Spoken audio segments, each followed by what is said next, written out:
దంభో దర్పోభిమానశ్చ క్రోధః పారుష్యమేవ చ అజ్ఞానం చాభిజాతస్య పార్థ సంపదమాసురీం. దంభము, దర్పము, అభిమానము, కోపము, పరుషము, అజ్ఞానము ఇవన్నీ మానవుడికి పుట్టగానే సంక్రమించే గుణాలు. ఇవి ఆసురీ సంపదలు.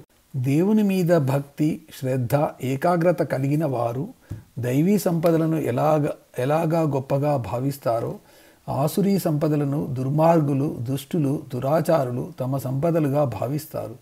అవి ఉన్నందుకు మురిసిపోతారు, అత్యంత ప్రీతిగా అనుసరిస్తారు. అవి ఆసురీ సంపదలు అన్న విషయం వారికి తెలియదు. అదే అజ్ఞానము. సుగుణములు 26 ఉంటే దుర్గుణాలు 6 మాత్రమే ఉన్నాయి. కడివెడు పాలకు ఒక్క విషపు చుక్క చాలు ఆ పాలు అన్నీ విషపూరితం కావడానికి. ఎన్ని సుగుణాలు ఉన్నా ఒక్క దుర్గుణం చాలు అతడిని అధపాతాళానికి నెట్టడానికి. ప్రతి మహాశయుడు చేసిన ఒకే ఒక చేష్ట వలన కొంతమంది స్త్రీలను అందరి ముందు, ముఖ్యంగా మీడియా ముందు వాటేసుకోవడం వలన అతడు జీవితమంతా ఆర్జించిన కీర్తి ప్రతిష్టలు తుడిచిపెట్టుకుని పోయాయి.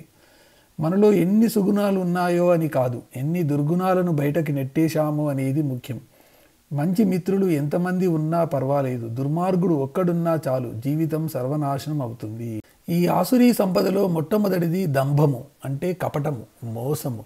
వేషముతో మోసం చేయడము, కాషాయములు ధరించి సన్యాసి ముసుగులో అన్ని అకృత్యాలు చేయడము, తమకు అన్నీ తెలుసు అని నమ్మించడము, తనను తాను పొగుడుకోవడము, ఇతరుల చేత పొగిడించుకోవడానికి తాపత్రయపడటము, తనకు అన్నీ తెలుసు అని గర్వించడము, తాను చేసే ప్రతి పని ఆర్భాటంగా చేయడము, తనకు ఉన్న సంపదలను, విద్యలను అందరి ముందు ప్రదర్శించడానికి ఆరాటపడటము. దర్పము అంటే ఒక విధమైన గర్వము, వల్లమాలిన అహంకారము, నన్ను మించిన వాడు లేడు అని గర్వించడము.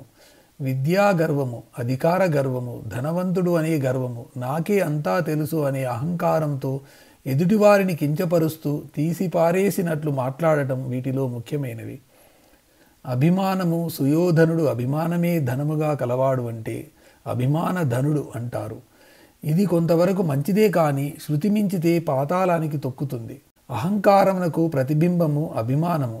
చాలామంది ఇదేదో గొప్ప గుణంగా భావిస్తారు, కానీ అది పరిమితులు దాటకూడదు అని గ్రహించాలి. కోపము, దీని గురించి గీతలో చాలాసార్లు మనకు వివరించారు. అభిమానము ఎక్కడ ఉంటుందో కోపము అక్కడే ఉంటుంది. తన గొప్పతనాన్ని గుర్తించని వాడి మీద కోపం రావడం సహజము. ఆ కోపం విపరీత పరిణామాలను దారితీస్తుంది. కోపం వలన సమ్మోహము, అంటే ఏమి చేస్తున్నాడో, ఏం మాట్లాడుతున్నాడో తెలియని స్థితి. దాని వలన స్మృతి పోతుంది, బుద్ధి నశిస్తుంది, తర్వాత సర్వనాశనం కలుగుతుంది. అందుకే దీనిని ఆసురీ సంపద అన్నారు. పరుషత్వము అంటే కాఠిన్యము. కొంతమందికి ఇది అలవాటు. ఏం మాట్లాడినా మొహం మీద కొట్టినట్టు మాట్లాడటము, పరుషంగా మాట్లాడటము, ఎదుటివారిని గౌరవించకపోవడము, నిర్లక్ష్య భావన. దీని వలన ఎన్నో ఇబ్బందులు వస్తాయి. చాలామంది అటువంటి వారిని తప్పించుకు తిరుగుతారు. కొంతమంది దానిని గొప్ప సుగుణంగా భావిస్తారు. నేను ఉన్నది ఉన్నట్టు మొహాన అడిగేస్తాను, మనసులో ఉంచుకోను అని గొప్పగా చెప్పుకుంటూ ఉంటారు. మరికొంతమంది పైకి తీయగా మాట్లాడతారు, లోపల గోతులు తీస్తుంటారు. మాట కాఠిన్యమే కాదు, మనసు కాఠిన్యం కూడా ఆసురీ సంపదలో భాగమే. ఆఖరిది అజ్ఞానము, అవివేకము. ప్రతిదానిని తప్పుగా అర్థం చేసుకోవడము, తెలియకపోయినా తెలిసినట్టు నటించడము, తాను చెప్పిందే వేదమని మూర్ఖంగా వాదించడము, ప్రాపంచిక విషయములే శాశ్వత సుఖాలు ఇస్తాయని నమ్మడము, ఆ భ్రమలో పడి ఎప్పుడూ చేయకూడని పనులు చేయడము. ఇదే అవివేకము. ఇది కూడా ఆసురీ సంపదే. ఎవరైతే ఆసురీ సంపదతో పుడతారో వారిలో పైన చెప్పిన గుణాలు కనిపిస్తాయి. ఈ గుణాలు ఎవరిలో ఉంటే వారిలో ఆసురీ సంపద పుష్కలంగా ఉన్నట్టు అనుకోవాలి. తమలో ఉన్న గుణాలను ఎవరికి వారు బేరీజు వేసుకొని తమలో పై చెప్పిన గుణాలు ఉంటే వాటిని వదుల్చుకొని ఆసురీ సంపదల నుండి బయటపడడానికి ప్రయత్నం చేయాలి. దైవీ సంపద్విమోక్షాయ నిబంధాయ సురీమత మాశు చ సంపదం దైవీం అభిజాతోసి పాండవ. ఎవరైతే దైవీ సంపదలను కలిగి ఉంటారో వారు ఈ సంసార బంధనముల నుండి విడిపడతారు. ఎవరైతే ఆసురీ సంపదలను కలిగి ఉంటారో వారు సంసార బంధనములలో అధికంగా చిక్కుకుంటారు. కానీ అర్జున, నీవు దైవీ సంపదతో పుట్టావు కాబట్టి నీకు ఈ సంసార బంధనములు అంటకు. నీవు శోచించడం తగదు. ఆసురీ సంపద, దైవీ సంపదల గురించి చెప్పిన తర్వాత వాటి ఫలితాలను గురించి కూడా చెప్పాడు పరమాత్మ. దైవీ సంపద కలిగిన వారు ఈ సంసార బంధనముల నుండి విముక్తి పొందుతారు. అలాగే ఆసురీ సంపద కలిగిన వారు సంసార బంధనములకు నానాటికి వృద్ధి చేసుకుంటూ జనన మరణ చక్రములు తిరుగుతూ ఉంటారు. ఓ అర్జున, నీవు దైవీ సంపద కలవాడవు. నీకు తప్పక మోక్షం వస్తుంది. నీవు నీ కర్తవ్య కర్మలను నిర్వర్తించు. నీకు ఎటువంటి పాపము రాదు అని అభయం ఇచ్చాడు కృష్ణుడు. ఏదైనా ఒక పని చేయబోయే ముందు ఆ పని యొక్క స్వభావము, ఆ పని చేస్తే లాభం వస్తుందా, నష్టం వస్తుందా, ఆ పని వలన మనకేమైనా సుఖం కానీ దుఃఖం కానీ కలుగుతుందా అని ఆలోచిస్తాం. అందుకే ఈ దైవీ సంపదలు, ఆసురీ సంపదలు మనం సంపాదించుకుంటే వాటి వలన కలగబోయే ఫలితములను చాలా క్లుప్తంగా చెప్పాడు. దైవీ సంపదలు కలిగి ఉంటే సంసార బంధనముల నుండి విముక్తి కలుగుతుంది. ఆసురీ సంపదలు కలిగి ఉంటే బంధనములు ఇంకా పెరుగుతాయి, కానీ వాటి నుండి విముక్తి కలగదు. ఏదో నేరానికి ఒకడికి జైలు శిక్ష పడింది. అతడు జైల్లో మంచి ప్రవర్తన కలిగి ఉంటే అతనికి శిక్షా కాలంలో రెమిషన్ లభిస్తుంది.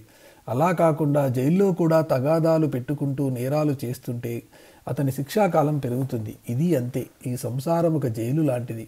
ఇందులో నుండి బయటపడాలంటే, రెమిషన్ సంపాదించుకోవాలంటే దైవీ సంపదలను సంపాదించుకోవాలి. అప్పుడే ఈ సంసారం అనే జైలు నుండి తొందరగా విముక్తి కలుగుతుంది. అలా కాకుండా ఆసురీ సంపదలను ఆశ్రయిస్తే విముక్తి కలగకపోగా మరింతగా ఈ సంసార బంధనములలో కూరుకుపోతాము. ఎన్నటికీ విముక్తి కలగదు.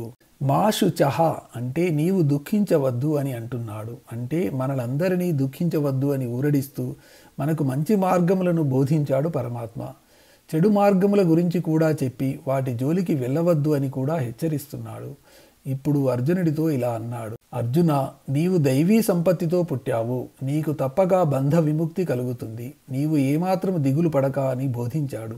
అంటే మనమందరము దుఃఖముల నుండి విముక్తి పొందాలంటే దైవీ సంపదలను సంపాదించుకోవడం కంటే వేరే మార్గం లేదు. మనమందరము ఏవేవో సంపదలు కలిగి ఉంటాము. ధన సంపద, ధాన్య సంపద, ఆస్తి సంపద, విద్యా సంపద, పదవీ సంపద, ఇలా ఎన్నో. కానీ మనకు దైవీ సంపద కూడా ఉందా అని ఆలోచించుకోవాలి. లేకపోతే దానిని సంపాదించడానికి ప్రయత్నం చేయాలి. అది ప్రతివాడి కర్తవ్యమని గీతా బోధ.